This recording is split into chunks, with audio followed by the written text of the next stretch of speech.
नमस्कार दोस्तों, कैसे हो आप सब? उम्मीद करती हूँ आप सब ठीक होंगे। आज फिर मैं आपके लिए हाजिर हूँ एक नई कहानी लेकर। आज मैं आपको सुनाऊंगी एक नाग कन्या और एक मछुआरे के विवाह की कहानी। तो कहानी बहुत अच्छी है, आप कहानी को लास्ट तक जरूर सुनना। ये बहुत समय पहले की बात है। एक माधवपुरा नाम का एक छोटा सा गांव था, जहां पर नंदू नाम का एक बहुत ही गरीब मछुआरा रहता था। उसका इस दुनिया में कोई नहीं था, वो अनाथ था, वो बिल्कुल अकेला था। वो उस गांव के एक छोटे से कोने में अपनी एक छोटी सी झोपड़ी बनाकर रहा करता था। वो सुबह में नदी में जाल डाल देता था और दिन भर में जितनी भी मछलियां पकड़ता था, शाम को उन्हें बाजार में बेचकर जितने पैसे उसे मिलते थे, उसी पैसों में वो अपना गुजारा किया करता था। एक दिन की बात है, नंदूराम अंधेरे मुंह अपने घर से नदी में मछली पकड़ने निकल गया। फिर नदी में जाल डालकर उसमें मछली फंसने का इंतजार करते हुए चुपचाप नदी के किनारे बैठ गया। परंतु आज सुबह से शाम हो गई, अभी तक एक भी मछली उसके बिछाए हुए जाल में नहीं फंसी थी। ऐसा लग रहा था कि मानो जैसे रातों रात नदी की सारी मछलियां गायब हो गई हों। यह देखकर नंदूराम बड़ा परेशान और हैरान था। वो सोच रहा था कि आज से पहले तो ऐसा कभी नहीं हुआ था कि जाल में एक भी मछली ना फंसी हो। हर रोज थोड़ी बहुत ही मछलियां जाल में फंसी जाती थी, परंतु आज ये क्या हो गया था? ना छोटी ना बड़ी जाल में एक भी मछली नहीं फंसी थी। अब वो क्या बेचेगा और पैसे कहाँ से आएंगे? ऐसे तो कैसे गुजारा होगा? नंदूराम ये सोचते हुए जाल निकालने ही वाला था, तो उसे जाल में कुछ हलचल सी होती हुई दिखाई देने लगी। वो पास में गया तो जाल बहुत जोरों से हिल रहा था। उसने सोचा कि लगता है आज बहुत बड़ी मछली फंसी है।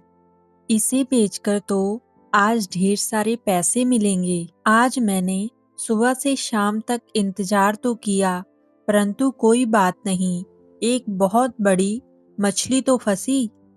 यह सोचकर नंदूराम ने जैसे ही जाल को पानी से बाहर खींचा, उसने देखा कि जाल में एक बहुत बड़ा सा सांप फंसा हुआ है। इतना भयानक और डरावना सांप उसने आज से पहले कभी भी नहीं देखा था। वो कोई साधारण सांप नहीं था, काला काला बड़ी बड़ी आंखों वाला। वो सभी सांपों का राजा नागराज था। उस इतने बड़े सांप को देखकर नंदूराम डरकर पीछे भाग गया। उसने सोचा कि लगता है इसी सांप ने नदी की सारी मछलियां खा ली हैं। तभी तो आज सुबह से शाम हो गई, लेकिन जाल में एक भी मछली नहीं फंसी। अगर इसे नहीं मारा तो ये तो मछलियों के साथ साथ एक दिन पूरे गांव वालों को भी खा जाएगा। हिम्मत करके नंदूराम जाल के पास पहुंचा तो उसने देखा कि नागराज एकदम जाल में फंसा पड़ा है। फिर भी उस सांप को उसे अकेले मारने की उसकी हिम्मत ना हुई। तभी नंदूराम ने सोचा कि यदि मैं पूरे गांव वालों को बुला लूं तो वो सारे गांव वाले मिलकर इस सांप को मार डालेंगे। नंदूराम अब गांव वालों को बुलाने के लिए जाने ही वाला था कि तभी वहां पर नाग कन्या आई और वो अपने पिता को इस तरह जाल में फंसा हुआ देखकर परेशान हो गई। और फिर वो एक सुंदर स्त्री का रूप धारण कर कर नंदूराम के सामने आ गई। जब नंदूराम ने उस सुंदर स्त्री को देखा तो वो उसे देखता ही रह गया। नंदूराम उसकी सुंदरता पर मोहित हो गया था। नाग कन्या ने नंदूराम को नाग देवता को छोड़ने के लिए आग्रह किया। तब नंदूराम ने कहा, नहीं नहीं, इसने नदी की सारी मछलियां खा ली हैं। तुम इससे दूर हटो, नहीं तो ये तुम्हें भी और मुझे भी और फिर पूरे गांव वालों को खा जाएगा। इस सांप को मारना ही होगा, मैं इसे जिंदा नहीं छोड़ सकता। देखो सुंदरी, तुम पीछे हट जाओ। तभी नाग कन्या ने नंदूराम से कहा, मैं तुमसे बहुत प्रेम करती हूँ नंदूराम। तब नंदूराम ने कहा, हे सुंदरी, मैं भी तुम पर मोहित हो गया हूँ और तुमसे विवाह करना चाहता हूँ। तब नाग कन्या ने कहा, ये नागराज मेरे पिता हैं नंदूराम। अगर तुम इसे जिंदा छोड़ दोगे तो मैं तुमसे विवाह कर लूंगी। नंदू मछुआरे ने नागराज को छोड़ दिया और नाग कन्या से विवाह करके उसको अपनी झोपड़ी में ले आया। सुबह ये बात पूरे गांव में आग की तरह फैल गई कि नंदूराम ने एक नाग कन्या से विवाह किया है। पूरे गांव में सबसे सुंदर दुल्हन नंदूराम की है। पूरे गांव में जब नंदू की तारीफें हो रही थी तो ये तारीफें सुनकर उस गांव के सेठ को अच्छा नहीं लगा। सेठ बहुत ही बदमाश था और वो सबको परेशान करता रहता था। सारे गांव वालों को डराता धमकाता रहता था। यूं कहें तो वो अपने आप को उस गांव का राजा समझता था। गांव के लोग उस सेठ से बहुत परेशान थे, पर फिर भी वो सेठ के डर के कारण राजा से उसकी शिकायत नहीं करते थे। अब सेठ नंदूराम को भी परेशान करने लगा।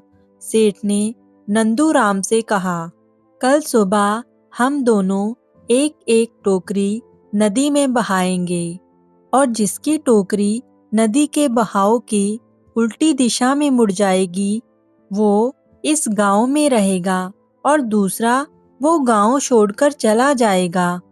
नंदूराम सेठ की बात सुनकर परेशान हो गया। वो जब घर आया तो घर आकर उसने सारी बातें उस नाग सुंदरी को बताई। उसने कहा कि मुझे लगता है कि सेठ अब मुझे इस गांव से बाहर निकालकर ही मानेगा। सेठ तो इस गांव के बाहर जाने से रहा, लेकिन यदि कल सुबह मेरी टोकरी इस नदी के बहाव के उल्टी दिशा में नहीं बही तो मुझे सेठ इस गांव से बाहर निकाल देगा। तब नाग कन्या ने नंदूराम से कहा, तुम चिंता मत करो, मैं अभी नागलोक जाती हूँ। मेरे पिता इस समस्या का समाधान जरूर बताएंगे।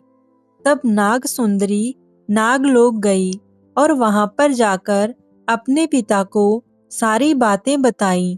तब नागराज ने उसे एक सुंदर और बहुत ही चमत्कारी टोकरी दी और कहा, ये कोई साधारण टोकरी नहीं है, ये एक चमत्कारी टोकरी है। इसे नदी में डालते ही ये नदी के उल्टे बहाव की दिशा में बहने लगती है। नाग सुंदरी वो टोकरी लेकर घर आ गई और वो टोकरी नंदूराम को देते हुए कहा, ये कोई साधारण टोकरी नहीं है, इसे नदी में डालते ही ये नदी की उल्टी दिशा के बहाव की ओर बहने लगती है। अब तो तुम्हारी जीत पक्की है और इस सेठ को इस गांव से बाहर जाना पड़ेगा। अगले दिन सारे गांव वाले उस टोकरी का खेल देखने के लिए नदी के किनारे पर इकट्ठे हो गए। सेठ और नंदूराम ने जब नदी में टोकरी डाली तो सेठ की टोकरी तुरंत नदी में जाते ही डूब गई और नंदूराम की टोकरी नदी के बहाव से उल्टी दिशा में बहने लगी। सभी गांव वाले यह देखकर बहुत खुश थे कि सेठ हार गया है, अब वो इस गांव को छोड़कर गांव से बाहर चला जाएगा। परंतु सेठ ने अपनी हार नहीं मानी और कहा कि नंदूराम तो एक मछुआरा है, वो मछलियां पकड़ने के लिए दिन भर ही नदी में ही रहता है, इसलिए टोकरी को नदी की उल्टी दिशा के बहाव में बहाना इसके लिए कौन सी मुश्किल बात है। फिर सेठ ने कहा, अब नंदूराम को मेरे साथ मुर्गे का युद्ध लड़ना होगा। जिसका मुर्गा हारेगा उसे इस गांव को छोड़कर जाना होगा। नंदूराम फिर परेशान हो गया। उसने घर आकर सारी बातें फिर से नाग कन्या को बताई और कहने लगा कि लगता है सेठ मुझे अब तो इस गांव से बाहर निकालकर ही मानेगा। तब नाग कन्या ने कहा, तुम परेशान मत हो नंदू, मैं अभी नागलोक जाती हूँ और वहां से एक मोटा ताजा मुर्गा लेकर आती हूँ। फिर नाग कन्या नागलोक जाकर एक मोटा ताजा मुर्गा लेकर आती है और नंदूराम से कहती है कि कल सुबह मुर्गे के युद्ध में तुम इसी मुर्गे को उतारना, देखना तुम्हारी जीत निश्चित ही होगी। अगले दिन फिर से सारे गांव वाले मुर्गे का युद्ध देखने के लिए इकट्ठे हो गए और अब मुर्गे का युद्ध शुरू हुआ। नंदूराम के बलवान मुर्गे के सामने सेठ का मुर्गा टिक ना पाया और इस तरह से नंदूराम मुर्गे की लड़ाई भी जीत गया। परंतु सेठ ठहरा बेईमान। उसने फिर से अपनी हार नहीं मानी और कहा कि नंदूराम का मुर्गा इस गांव का नहीं है, इसलिए मैं नंदूराम की जीत को नहीं मानता हूँ और अब नंदूराम को मेरे पहलवान के साथ युद्ध करना होगा। अगर नंदूराम हार गया तो उसे ये गांव छोड़कर जाना होगा और अगर मेरा पहलवान हार गया तो मैं इस गांव को छोड़कर हमेशा हमेशा के लिए चला जाऊंगा। अब गांव के सारे लोग इस युद्ध को देखने के लिए उत्साहित थे और सभी लोग मन ही मन में प्रार्थना कर रहे थे कि ये शैतान सेठ हार जाए और ये गांव छोड़कर हमेशा हमेशा के लिए चला जाए। सेठ अब इस मल्ल युद्ध की तैयारी में लग गया और आसपास के 50 गांव में से ढूंढकर सबसे ताकतवर पहलवान को बुलवाया, जिसका नाम मंटू पहलवान था। गांव के लोग कहते थे कि मंटू पहलवान इतना ज्यादा ताकतवर था कि एक साथ वो 50 हाथियों को भी उठाकर पटक सकता था। मंटू पहलवान आज तक कोई भी युद्ध नहीं हारा था। ये सब देख करके तो नंदूराम की भूख प्यास सब मिट गई थी। उसे अब अपने सामने अपनी मौत नजर आ रही थी। परेशान होकर उसने अब नाग कन्या से कहा, हे नाग सुंदरी, कल मल्ल युद्ध में मेरी मौत होना निश्चित है। मेरे मरने के बाद तुम नागलोक लौट जाना। तब नाग कन्या ने नंदूराम से कहा, तुम परेशान मत हो, तुम्हें कुछ नहीं होगा। मैं अभी नागलोक जाती हूँ। मेरे पिता इस समस्या का कुछ न कुछ हल तो जरूर निकालेंगे। तब नाग कन्या ने नागलोक पर जाकर अपने पिता को सारी बातें बताईं। नागराज ने उसे एक चमत्कारी ढोल और एक चमत्कारी छड़ी प्रदान की, जिसे लेकर नाग कन्या अपने घर आ गई और नंदूराम से कहा, कल सुबह जब तुम्हारे और मंटू पहलवान के बीच में ये युद्ध शुरू होगा, तुम मुझे इशारा कर देना। अगली सुबह गांव के सभी लोग इस युद्ध को देखने के लिए वहां पर आ गए। अब तक इस मल्ल युद्ध की खबर उस राज्य के राजा को भी पता चल गई थी और अब इस मल्ल युद्ध को देखने के लिए वहां का राजा भी वहां पर पहुंच गया था। अब मल्ल युद्ध शुरू होने वाला था। मशवारा नंदूराम और मंटू पहलवान आमने सामने खड़े हो गए थे।